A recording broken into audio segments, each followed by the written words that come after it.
Hello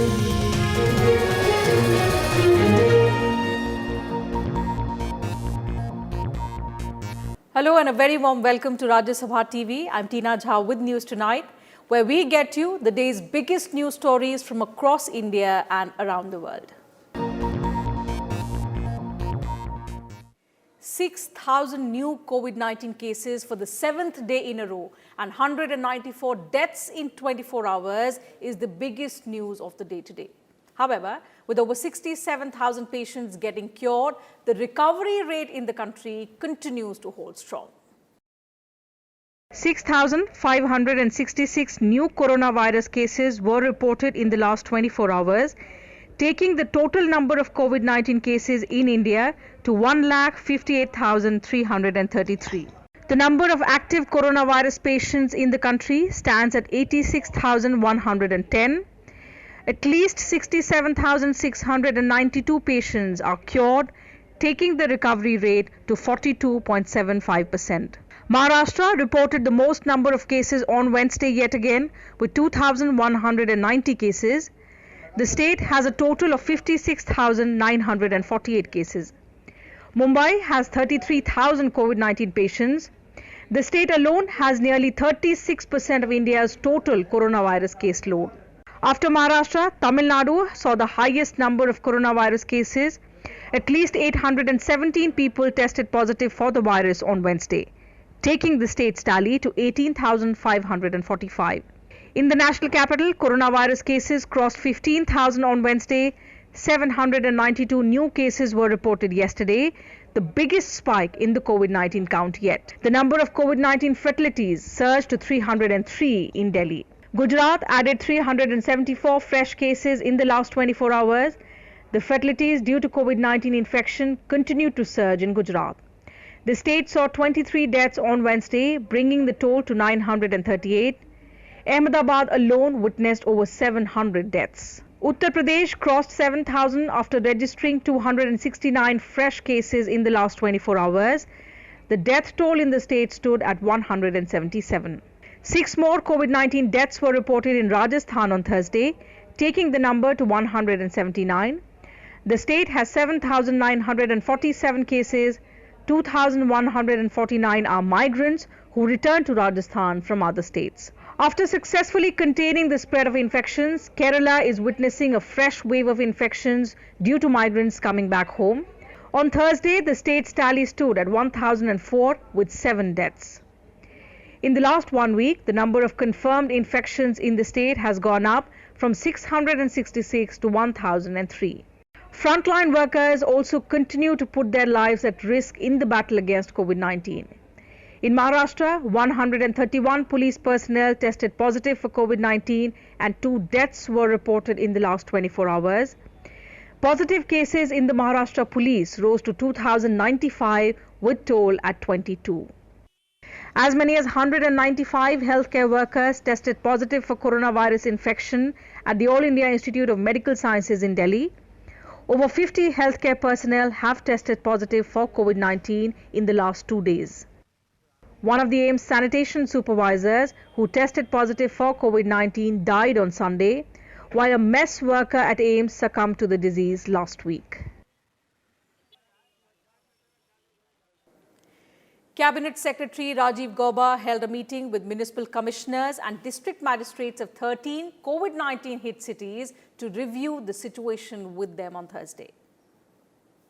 Chief Secretaries of all concerned states and union territories attended the meeting. The 13 focus cities are Mumbai, Chennai, Delhi, Ahmedabad, Thane, Pune, Hyderabad, Kolkata, Havra, Indore, Jaipur, Jodhpur, Chengalpattu and Thiruvarur.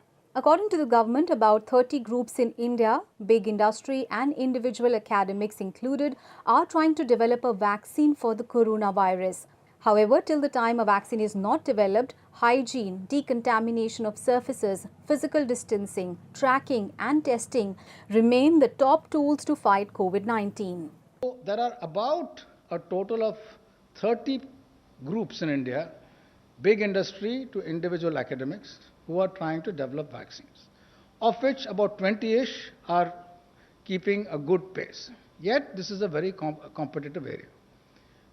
One final point about vaccines before I give you some examples is because this is such a risky process and we don't know who will win, different companies in the world, Indian companies, other companies, will stockpile vaccines even before they are ready in the hope that what they are stockpiling will be effective. But ये मालूम नहीं है कि वो effective होगी कि नहीं. अगर मान लो effective नहीं है तो पूरा stockpile waste हो जाती है. The CSIR and the AICTE have embarked on a drug discovery hackathon.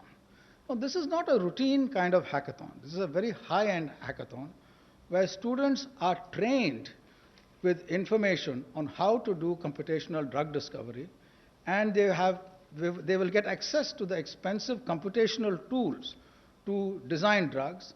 And once certain candidates look good computationally and having a right fit, they can then be taken through startups in partnership with CSR through laboratory routes to test. Will this work? This is very, very low probability of working if you try it on a small scale. But if you try it on a very large scale, you've bought enough lottery tickets, the hope is that some of them will be winners. Battling the twin challenges of COVID-19 pandemic and the aftermath of Cyclone Amphan, West Bengal has resumed domestic flight operations from today. Domestic flight operations resumed from the Netaji Subhash Chandra Bose Airport in Kolkata and Bagdogra Airport in Siliguri. Guidelines have been issued by the state government for passengers travelling to and from the state.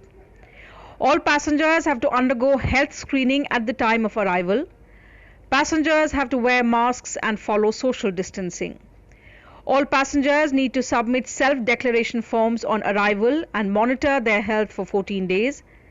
Samples have to be collected from all asymptomatic passengers. Those with moderate or severe symptoms will be admitted to COVID facilities. Those with mild symptoms will be asked to go for home or institutional isolation. Regular sanitization and disinfection of surfaces to be carried out at airports. In a Twitter message, Civil Aviation Minister Hardeep Puri said that a total of 460 domestic flights carrying 34,336 passengers operated on Wednesday. Domestic flight operations resumed in India on Monday after a gap of 2 months, while Andhra Pradesh resumed domestic flight services on the 26th of May. An evacuation of stranded Indians has started through the land route under the Vande Bharat mission. About 200 Indians left Bangladesh on Thursday for Tripura, Assam and Meghalaya through land ports. Of these, a batch of 125 Indians left for Agartala from the Akwara border of Bangladesh. High Commissioner of India to Bangladesh, Riva Ganguly Das said more than 1,700 people have been evacuated so far from Bangladesh to India under the mission. The evacuation from Bangladesh started on the 8th of May. Flights from Dhaka have arrived in Delhi, Mumbai, Chennai, Kolkata and Srinagar. 6 special flights are bringing home over 1,000 Indian nationals from the Gulf region on Thursday. These flights include Dubai to Kannur, Dubai to Thiruvananthapuram, Dubai to Kochi and Dubai to Kozhikode. 1 flight each from Abu Dhabi and Muscat is also bringing stranded Indians. Meanwhile, a special flight from Tajikistan carrying 182 passengers reached Kannur on Thursday morning. An Air India flight carrying 243 Indians from Paris arrived in Bengaluru at around 2:10 p.m. They are arranging this thing very nice, and then even though there are delays in the flights and things like that, but they are keeping everything on track, and then we are actually happy to go back home, and thank you so much. In another development, 1.9 lakh migrant workers and other people reached different places in Bihar by 73 Shramik special trains from Maharashtra and 10 other states on Thursday. The East Central Railway said it received around 1,300 Shramik special trains and brought back 17 lakh migrant workers to Bihar since 2nd of May. Maharashtra has informed that till date the state has sent 9,82,000 migrant labourers to various states. State Home Minister Anil Deshmukh said that at least 696 special trains have run to transport these migrant labourers to different states: Uttar Pradesh, Bihar, Jharkhand, Chhattisgarh, West Bengal, Madhya Pradesh, Odisha, Rajasthan and Karnataka. In a major relief to migrant workers stranded across the country, the Supreme Court on Thursday directed states to bear the cost of bus and train fares being charged from them for reaching their homes during the nationwide lockdown. Seeking clarity from the central government on the issue, the top court said a uniform policy is needed to deal with the crisis. It further directed states to ensure that all stranded migrant workers are provided food by the concerned state and union territory. The apex court said those migrant workers found travelling on foot should be immediately taken to shelters and provided all basic facilities. In response, Solicitor General Tushar Mehta told the court that the government is taking unprecedented measures to deal with an unprecedented crisis. He said the government has transported 97 lakh migrant labourers back to their native places in coordination with states through Shramik specials and road transports between 1st to 27th of May. To the court's question on basic provisions on the trains and health protocols being followed, the government said that food and drinking water are being provided free of cost by the railways. The government maintained that it has done a lot to control the COVID-19 situation and help migrant workers along with the states. A 3-judge bench was hearing the matter. It said that no doubt government has taken steps, but there are many deserving persons who did not get benefits meant for them. The top court remarked that the stranded migrant workers who want to travel back to their home states should not be stopped. The Supreme Court will now hear the matter on the 5th of June. A petition was filed by human rights activist Medha Patkar over the difficulties being faced by migrant workers across the country. Patkar sought a direction for a uniform platform to be created which can be used by all migrants for the ticketing system. The World Health Organization has created a foundation to tap new sources of funding, including from the general public. The foundation is an independent body that will try to ease the potential cash shortage in the global fight against the coronavirus pandemic. In similar efforts to overcome the economic slump triggered by the pandemic, Japan on Wednesday approved a $1 trillion stimulus package. It is entirely financed by government bonds. Further, Japan has started to reopen its economy, allowing shopping malls and other businesses to function as well. The new package takes Japan's total spending to combat the virus fallout to 234 trillion yen, which is about $2.18 trillion or about 40% of its GDP. Japanese Prime Minister Shinzo Abe said the nation needs to protect business and employment by any means in the face of the tough road ahead.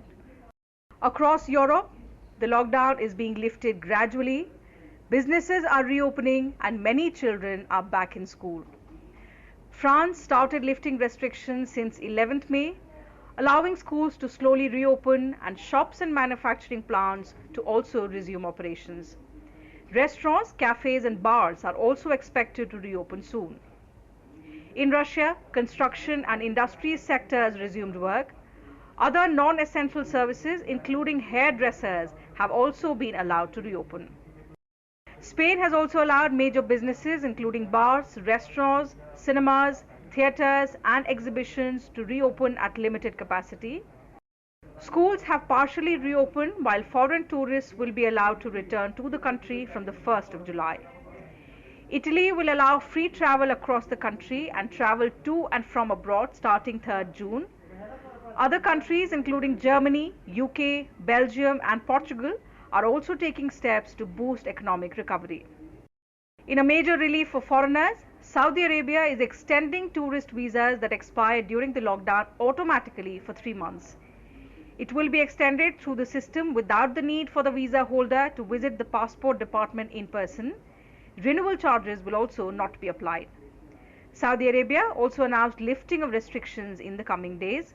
Economic and commercial activities, including opening of restaurants, domestic travel, will also be allowed.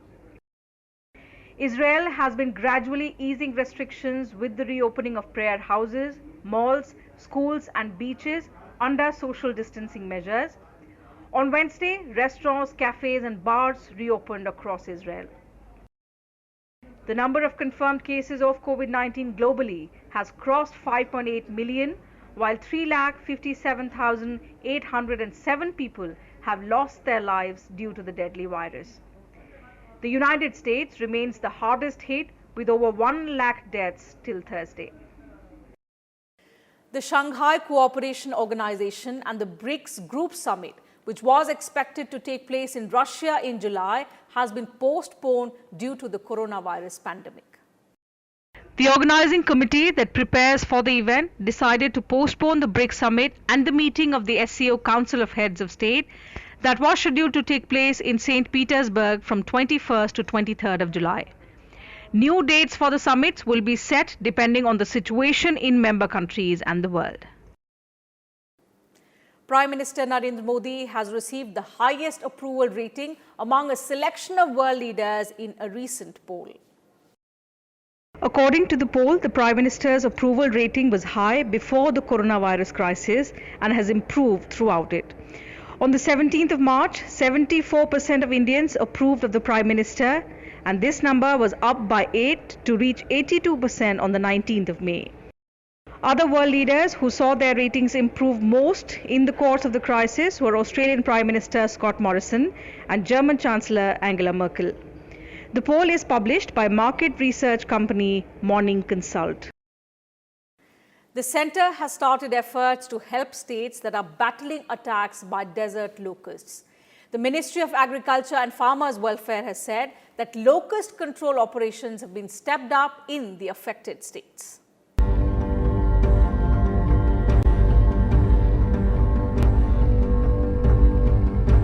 "89 fire brigades for pesticide spray, 120 survey vehicles, 47 control vehicles with spray equipment, and 810 tractor-mounted sprayers have been deployed for effective locust control. At present, 5 states, Rajasthan, Punjab, Gujarat, Maharashtra and Madhya Pradesh, are affected by the swarms of desert locusts that are moving at great speed. The Delhi government has asked authorities to spray insecticides and pesticides on standing crops, vegetation, gardens and orchards to prevent a potential attack of desert locusts in Delhi. Haryana also issued a high alert in 7 districts. In Maharashtra, the crop-eating insects are moving towards Gondia district after attacking crops in neighbouring Bhandara. The State Agriculture Department has issued a locust warning alert for all 11 districts in Vidarbha and 4 districts in North Maharashtra. In Uttar Pradesh, overnight operations were carried out by the Administration and Agriculture Department to clear swarms of locusts in Mot and Garotha areas on Wednesday. In Rajasthan, about 90,000 hectares in 20 districts have been affected due to the locust attack. In a respite from the scorching heat and severe heat wave, the northern and central parts of India saw a slight decrease in heat intensity on Thursday. National capital Delhi experienced a cloudy sky with windy conditions. Minimum temperature was recorded at 29 degrees, while the maximum temperature was 45.9 degrees Celsius. The India Meteorological Department has predicted light rain, thunderstorm and dust storm accompanied with gusty winds in the coming days. Temperatures are likely to dip further over plains of North India till 2nd of June as western disturbances are likely to bring light rainfall in the western Himalayan region. In addition, the weather agency has predicted the onset of southwest monsoon over Kerala on the 1st of June. Earlier, the IMD had said that monsoon is likely to hit the southern state on 5th of June, 4 days after its normal onset date. However, the cyclonic circulation over the Bay of Bengal is likely to help in its progress. The normal onset of monsoon over Kerala is the 1st of June. Amid tensions between India and China along the line of actual control in Ladakh, Beijing on Wednesday said the situation at the border with India was overall stable and also controllable. China's Foreign Ministry spokesman Zhao Lijian said in a media briefing that both countries had proper mechanisms and communication channels to resolve the issues through dialogue and consultation. The Foreign Ministry's remarks come a day after China's ambassador to India, Sun Weidong, said that India and China should never let the differences shadow the overall situation of bilateral cooperation, referring to the two countries as the dragon and elephant dancing together. Chinese President Xi Jinping had on Wednesday ordered his military to scale up battle preparedness and asked it to resolutely defend the country's sovereignty. Meanwhile, India has also said that it is engaged with the Chinese side to peacefully resolve the border issue. Anurag Srivastav, MEA spokesperson, said that we will remain firm on our resolve to safeguard India's sovereignty and territorial integrity. Prime Minister Narendra Modi had also held a meeting yesterday with National Security Advisor Ajit Doval and Chief of Defence Staff General Bipin Rawat regarding tensions with China. The latest standoff erupted after Indian and Chinese troops came to blows near Pangong So, a lake in eastern Ladakh, earlier this month. Since then, soldiers from both sides have camped out in Pansong Tso Lake and at 3 locations in the Galwan Valley in Ladakh, accusing each other of trespassing over the border. In Ladakh, at least 6 rounds of talks have been held between Indian and Chinese military commanders on the ground, but there has been no breakthrough. Besides Ladakh, tensions at Nakula in Sikkim have also been reported. Meanwhile, US President Donald Trump on Wednesday waded into the border standoff between India and China as he offered to mediate or arbitrate between the two countries. The United Nations has urged restraint from both India and China amid the tension along the line of actual control. And reacting to Trump's offer, the UN Secretary General's spokesperson also said that it is for the parties involved to decide who they want to mediate. Nepal has delayed a discussion in Parliament to amend the constitution. The issue related to updating the country's map showing Lipulekh, Kalapani and Limpiadhura as its territories. The 3 areas belong to India and the centre has strongly disputed Nepal's act of illegally claiming these territories. Nepalese Prime Minister KP Sharma Oli is seeking a national consensus on the issue amidst a border dispute with India. The Constitution Amendment proposal was to be tabled in Parliament on Tuesday. It could not be done, however, after the Nepalese Prime Minister said he wanted to hold an all-party meeting to discuss the matter. News reports say that Oli is seeking other parties' views on the issue in order to forge a national consensus before moving the Constitution Amendment proposal forward. The government registered the amendment proposal in Parliament on 22nd May after releasing the new political map of Nepal depicting Kalapani, Lipulekh and Limpiadhura as its territories on 18th May. Reacting to Nepal's move, India has asked it not to resort to any artificial enlargement of its territorial claim. The Ministry of External Affairs said the revised map of Nepal included parts of the Indian territory and asked Kathmandu to refrain from such unjustified cartographic assertion.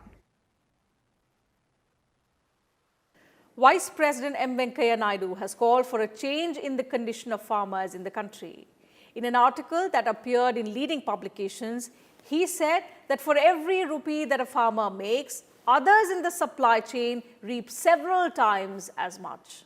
This, he emphasized, needs to change. Calling India a leading producer of a variety of agricultural and allied produce, an exporter of some of them, the Vice President said, all this is due to the hard work and efforts of our farmers against all odds. He said, and I quote, "Farmers toil day and night, winter or summer, rain or shine, adequate returns or not. But they are not the masters of the price of their toil. As a son of a farmer, I am a witness to the trials and tribulations of the farmers in myriad ways." Highlighting the plight of the farmers, Venkaiah Naidu said, remunerative price is still a mirage for them and their farm incomes are at the mercy of markets, middlemen and also moneylenders. He called for this to change. The Vice President also pointed out that during the current coronavirus pandemic, many have the option of working from home, but farmers do not.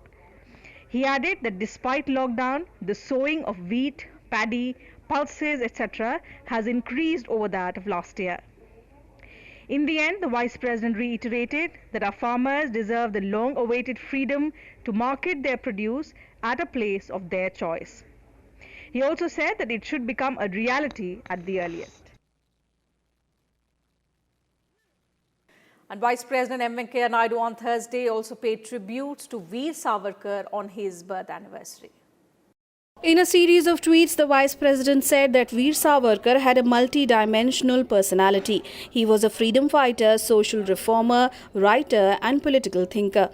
Naidu said Savarkar envisioned a casteless India and started one of the most powerful social reform movements against untouchability.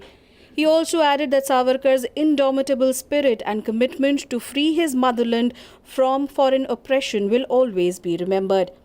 The Vice President urged that the present generation must take inspiration from Veer Savarkar's life and ideals in order to build a strong, prosperous and inclusive India.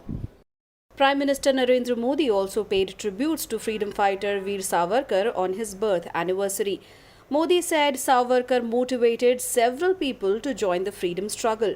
He also shared a clip of his May 2018 Mann Ki Baat radio program in which he referred to Savarkar.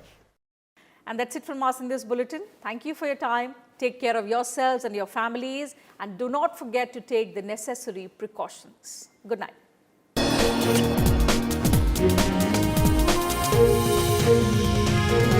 Thank you.